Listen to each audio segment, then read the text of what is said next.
Welcome to Think Big with Dan and Qasim. Join hosts Dan Melnick and Qasim Masood as they explore big ideas, limitless possibilities, and engage with visionaries, entrepreneurs, and thought leaders who dare to dream big, get inspired, motivated, and find practical tips for personal growth. Think big, dream bigger, and ignite your potential. All right, welcome to Think Big with Dan Qasim. So if you want to go ahead and introduce yourself, tell us where you live and what you do for a living. Hi, my name is Andy. I work for Nitro Snowboards since 18 years now. I'm currently based in Germany. I've been there pretty much my whole life, but I've been traveling and worked at different places before. And yeah, I'm doing this since 18 years and I love it. Awesome. So can you just tell me more about what your role is and what the company does? Yeah. We are a collective of, let's say, 20 people working on Nitro Snowboards. It's one of the more established snowboarding brands globally. We do have an old system of working with countries, with individual distributions. If I consider them as well, which I do as employees, we would be maybe around 300 people selling snowboards globally. And the setup has always been pretty interesting. I think we never had a headquarter or anything. We just we left the competence pretty much in the country wherever it's where we feel the most comfortable with. So originally Nitro was founded in the US in Seattle. And so from day one on, all the designs have been coming out of Seattle and then now from Salt Lake City. So always based in the US. The boot design has always been done in Italy because we have a boot development team over there. The logistics are from Italy. The design, engineering part, the bindings and the boards are done in Germany. So we're pretty spread out and never had a headquarters. So we work with remote people since day one. We have 4 offices and there's not more than maximum 4 people in one office. So I guess can you just talk more about what is your role specifically? My role within Nitro, so I started off in marketing and I took care of the European side of marketing for Nitro. And after a while, my responsibility got shifted to global marketing. So I've been doing this for, I think, 15 years or 14 years. I did the global marketing. And the last 4 years, I moved into the position of COO, which I'm pretty much overlook not only building the countries, working with new distributions around the world, or also just the internal structure to improve where we can improve and still overlook the marketing. So it's it progressed into something, but it's this little family business, we're just a few people. So pretty much you're involved in every process pretty much, so after 18 years, the company inside out, and I contribute wherever I feel I can contribute the most. For sure. So I guess in terms of the process, right? So you said it's 300 individual sellers as an example. So are these people selling in different retail stores or are they selling on direct to consumer channels? Because I was just checking out your website and you can't, for example, buy and check out on your website. So I'm assuming they're selling somewhere, right? Exactly. So the model that we follow is we haven't changed since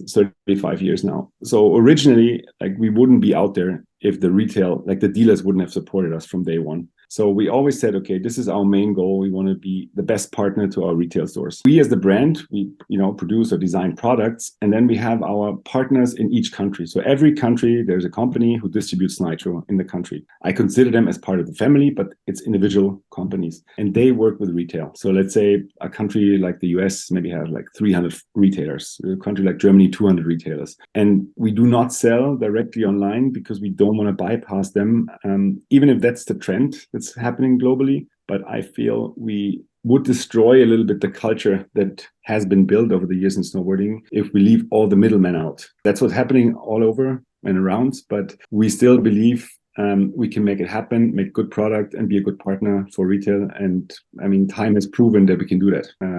We're still growing. The company's in a pretty healthy position, even if we do exactly the opposite what everybody else is doing. Right. So essentially you're not doing that because you don't want to compete with your customers because your customers, they have their channels, they have their clients, they're selling direct to consumer and they're doing very well, but you want to focus on just building out the products and then these distributors or the end, I guess, sellers, you just make sure that they're, representing your brand in the best way possible. Exactly.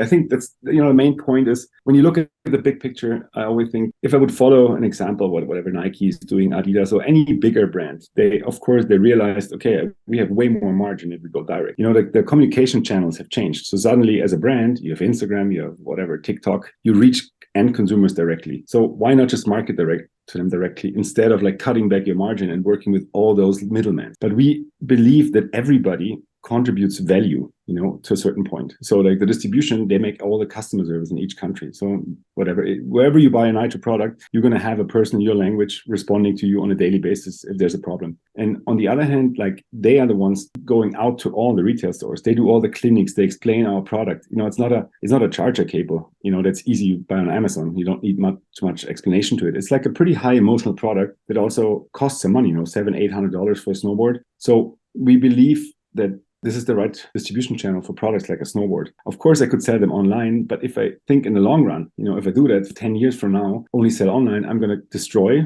retail channels. And at some point, like it's hardly any point of contact, just online. So I feel like we're losing that base, that culture that has been built, because every retailer, they have their own like local network of riders that they support. We help them support their shop team. So you start, spreading the joy of snowboarding throughout, 4,000 retailers globally. And I think a lot of brands underestimate the effect if you just skip them and go direct. Right, for sure. No, it's like a very interesting strategy because to your point, all these big companies like Nike and they've gone direct, but yeah, I mean, you guys are still, but as you said, right, I mean, you're not really competing with them because your products are so different. So what would you say is the biggest challenge that you face in the business today? The biggest challenge is kind of shift what's happening right now in retail. So because everybody or all the brands are going direct, we saw that retail has been suffering. So we say, like, you probably make the same turnover that you've done, let's say, with 200 stores in a country now with 100 stores. But those retailers are bigger ones, like main sport chains that are probably not so focused on specifically snowboarding. So you're like in a store that doesn't really sell the emotion anymore. And even the staff is not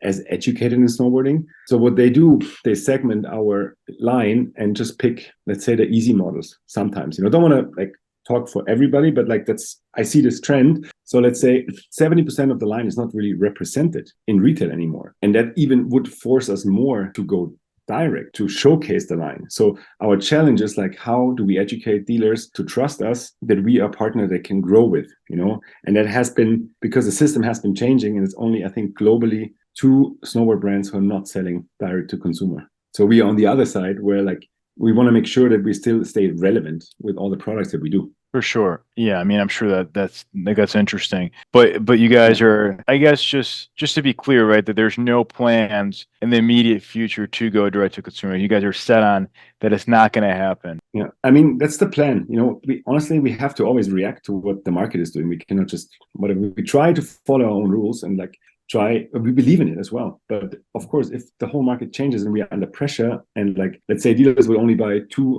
out of 48 models that we do, we're going to be forced to protect ourselves to just go direct. But and we have been growing the last couple of years while this trend was going on. So I believe we are still on the right path. But I could not give a security what happens in 5 years. But sure. I know that we've been following that for 35 years. So I feel pretty confident on that path. But do you think there could be a challenge, right, in the sense of like the snowboards are big, people want to look at them and they want to feel it. It's a different type of product, of course. Like you have other products like apparel, which is like a little bit easier to sell online. But with the snowboard, yeah. I mean, it's like buying a car, sort of. Not that you can't do it, but it's a bit more challenging. Yeah. And also, like, I think people forget about how expensive it is to sell direct to consumer. I mean, all those people in the chain who are contributing value, what I just explained, you have to have them internal. So you have to get customer service people. Like the return quote maybe on outerwear, on technical outerwear in our industry is like more than 50%. So what are you going to do with all the jackets that come back that they order 4 jackets and maybe buy 1. So 3 are coming back. Right. And then maybe use them already one time for one evening to try them out on the outside. What are you going to do with that? So sometimes I feel like it's seen too easy, like, oh, it's just a margin, looks way better in an Excel sheet. But if you actually really compare it, there's a reason why we have all those people in this value chain. And if you skip them, somebody else needs to do that work if you want to maintain the same level of quality, So that's why I feel it's not always automatically you make more money by selling direct.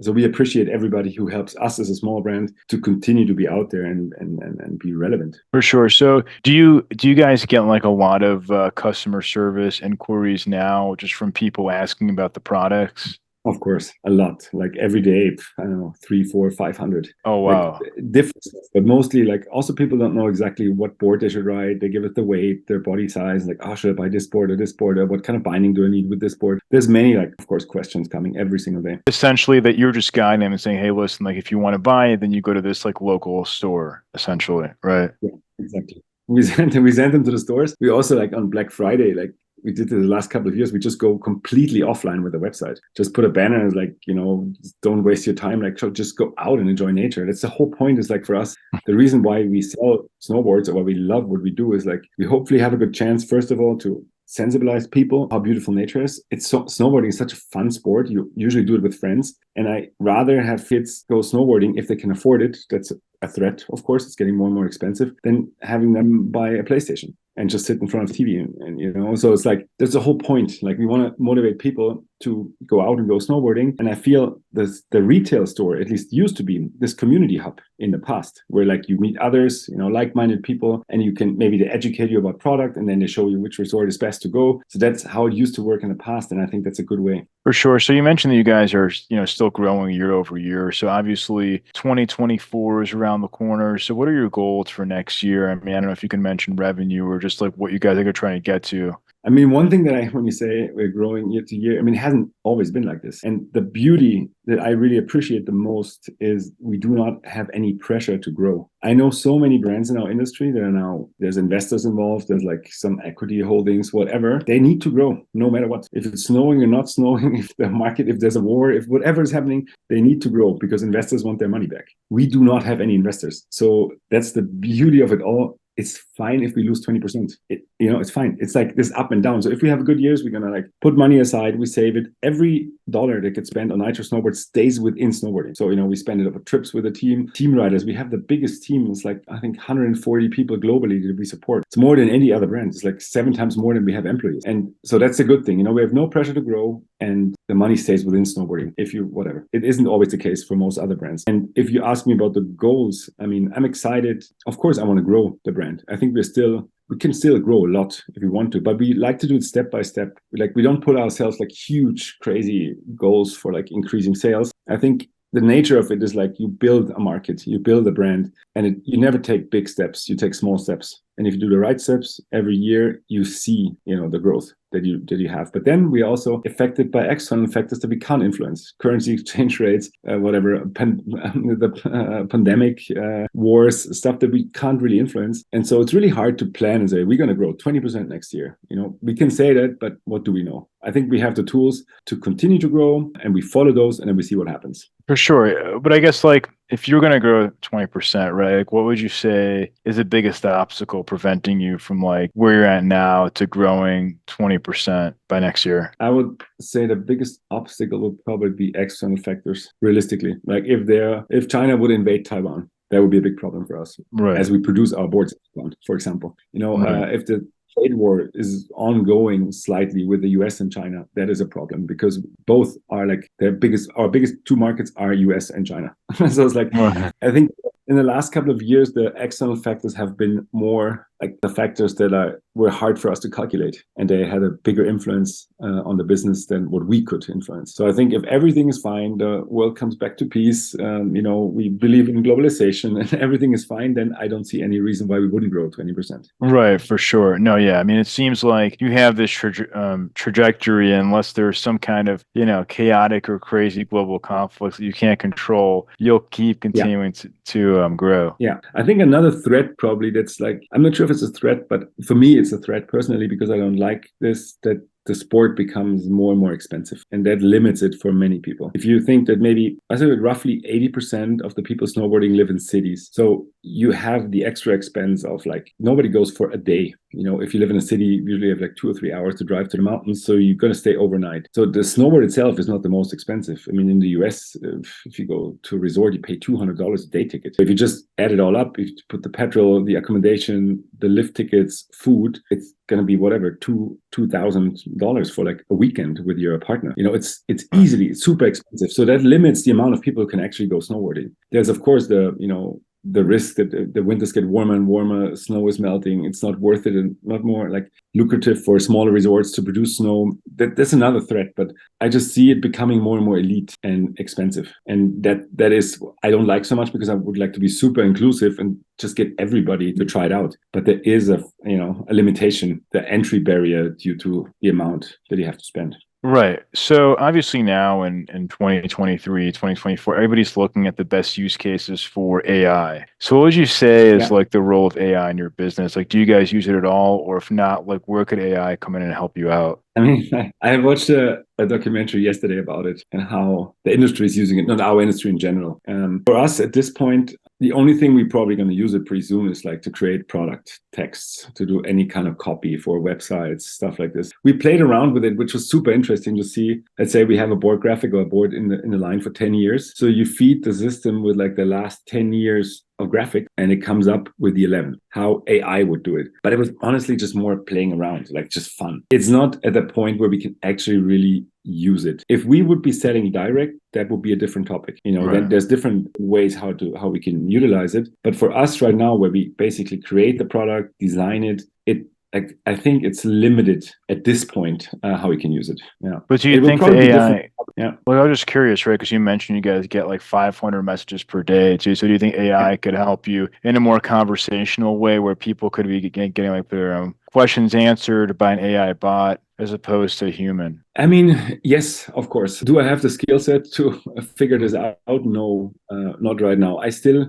believe, I don't know how you feel about it, but if I see it in any service I'm using, if it's like an internet provider, if it's like a rental car company, if it's a travel company, doesn't matter. It's all already with chatbots and whatever. And it's so annoying because they're not good enough to actually solve the problem. As I feel we are a small company, we sell like highly emotional products. As long as I can do, I will try to have a direct one-to-one conversation with somebody. I know it's not always easy, but I'm rather investing into like building a showroom and having like 1 or 2 people there who actually, like we do, a video call. If you have a question, you're willing to spend $1,000 for a snowboard setup, I think you deserve a real person who actually gives you some insight and is like, you shouldn't buy this one. Your feet is too big. You should probably go for the wide model. And now, talking about it with knowledge, and not like an AI that maybe gives you the right hint or something, but it's not, I think it's not there yet, especially not in snowboarding. You could probably program it, but the money I put into this, I rather wait 2 or 3 or 4 years until it's ready and invest it now in human resources to actually know what they're talking about.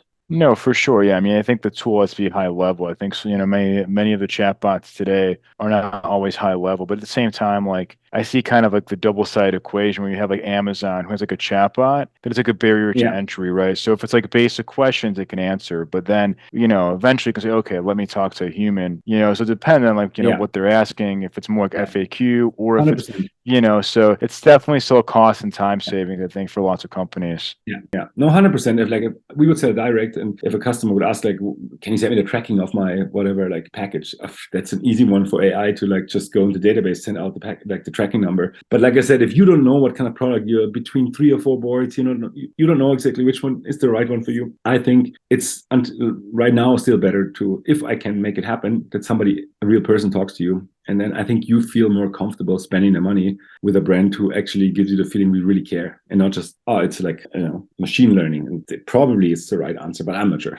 It's like, what's the flow now? Does somebody call, or do you have like a chat with a live person on like on a website? No, we have like an online tool where you can ask any kind of question. Like, of course, you can filter down. Is it a warranty case? Is it like product information you're interested about? And then it's a classical like ticketing system. So depending on where you're from, the country will receive the message. So we see, okay, what's the response time? You ask us a question, and then maybe 2 hours or 3 hours later, you get your answer from the country that is relevant for you. So if you're in Argentina, somebody from Argentina will let you know how we can help you. And that's how it's set up right now. now. So it actually is working pretty well. Can it be optimized? 100%. Would it be the right time for us to use AI right now? I don't think so.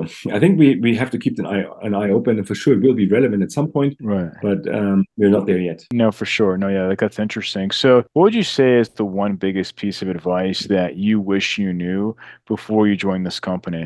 Biggest, oh no, I don't know. I honestly, that's hard for me to answer because when I joined the company, like I have to answer differently. So I studied snowboarding was my life for like 10 years, from like, let's say 15 to 25. In the same time, I finished my high school, I finished my university. After university, I knew, okay, snowboarding will be a hobby. I'm gonna go out there and work somewhere globally, So I went to Mexico, worked for a 5-star hotel, market the 5-star hotel in Europe. I went to Dubai, worked for management consultancy, helping German-speaking, companies to get started in Dubai. I worked in a little tech company in California to gain some experience there. And at some point, I never planned that. I was invited for a job interview for Nitro Snowboards. And I thought, oh, that sounds interesting. I mean, I love snowboarding. And then I started. I had no idea. And I really liked the people who founded the company. They're pretty down-to-earth people and have a really good mindset. I really love that. And then I just started. And they gave me all the freedom and said, okay, we just go for it. Whatever you think.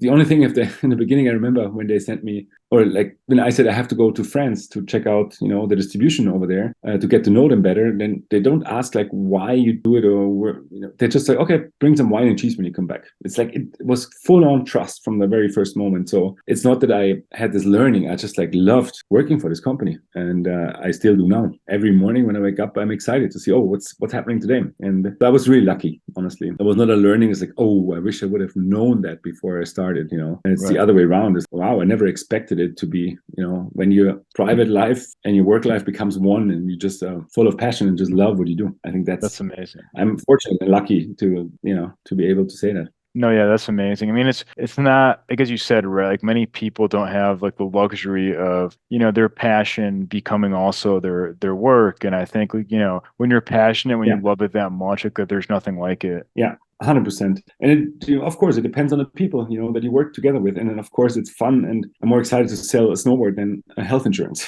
It's like topic itself. It's like we're always outside. We meet amazing people around the world, and they're all pretty like-minded. It doesn't matter if you're in Japan or in America or in Korea or in China. It's all the same, like good-minded people, I feel, that love snowboarding. And that I don't know, that creates a lot of excitement about the everyday job. You make dreams happen. You support riders. They want to travel. They want to get better in snowboarding. You do it on all levels, and it's always good. It's kind of like feels like you give back, which is a nice thing. And then, like I said, not having a structure that puts you under pressure that you have to grow, and like that's the other beauty. And now when we all talk about like, sustainability, it's a huge topic. This huge battle of labels, like who is climate neutral, who does this, all the labels, and nobody talks about the company structure.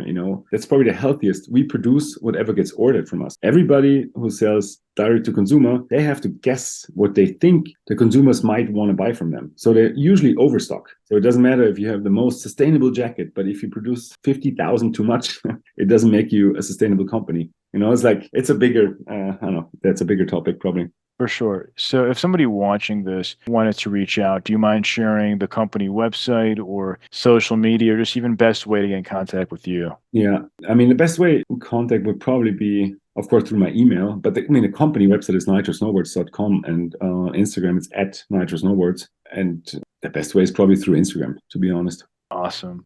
I want to say thank you so much for your time today, and we're rooting for you guys to have a big 2024. Thank you very much. It was nice talking to you. Likewise. Have a good one. Thanks, you too. Bye-bye. All right, bye.